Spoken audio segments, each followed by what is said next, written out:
What if I told you that a billion-dollar company started with just an air mattress on the floor of a tiny apartment? No funding, no office, just three broke guys with an idea and rent they couldn't pay.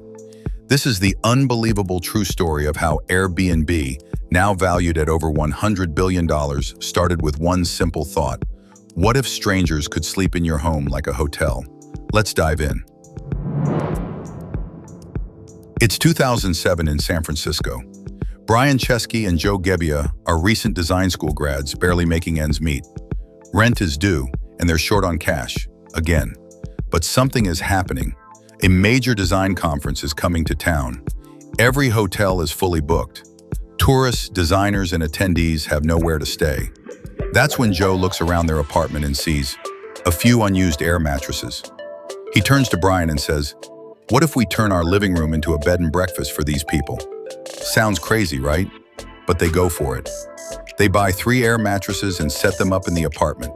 They take photos, create a basic website called airbedandbreakfast.com, and post it online. The pitch is simple.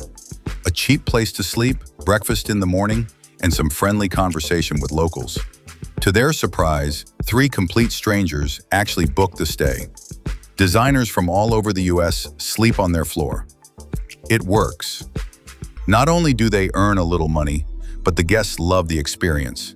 That's when they realize they're onto something much bigger. They bring in a third co-founder, Nathan Blecharczyk, a coder and fellow entrepreneur. The trio starts refining the idea and pitching it to investors. But there's one problem. Nobody believes in them. They hear the same thing over and over again. Strangers won't stay in each other's homes. It's too risky. It's not scalable. Investor after investor slams the door in their face. Money runs dry, so they get creative. During the 2008 US election, they design and sell novelty cereal boxes, Obama O's and Captain McCain. They sell them online for $40 each.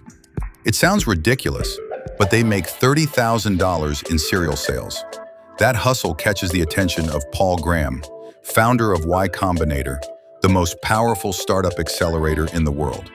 At Y Combinator, Paul Graham isn't sold on the idea at first, but he sees something else: grit, creativity, and pure determination. He gives them $20,000 in seed funding. With that, the team finally gets to work full-time.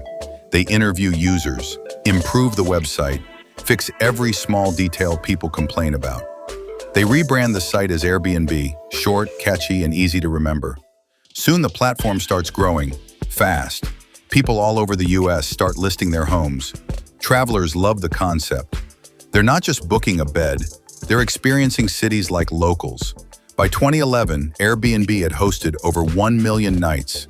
What started as 3 air mattresses, they disrupted the hotel industry. They changed how people travel.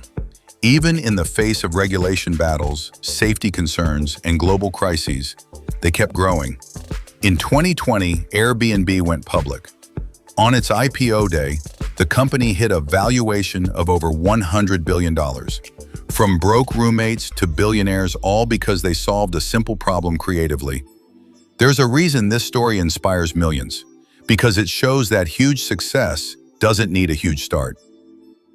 They started with what they had, an apartment and an air mattress.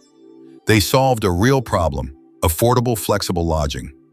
They didn't stop after rejection. Over 20 investors said no. And yet, they kept going. The real secret? They treated every failure like a lesson, every obstacle like an opportunity. Airbnb wasn't an overnight success. It was a story of hustle, belief, and resilience. If this story inspired you, hit that like button. It really helps spread these ideas.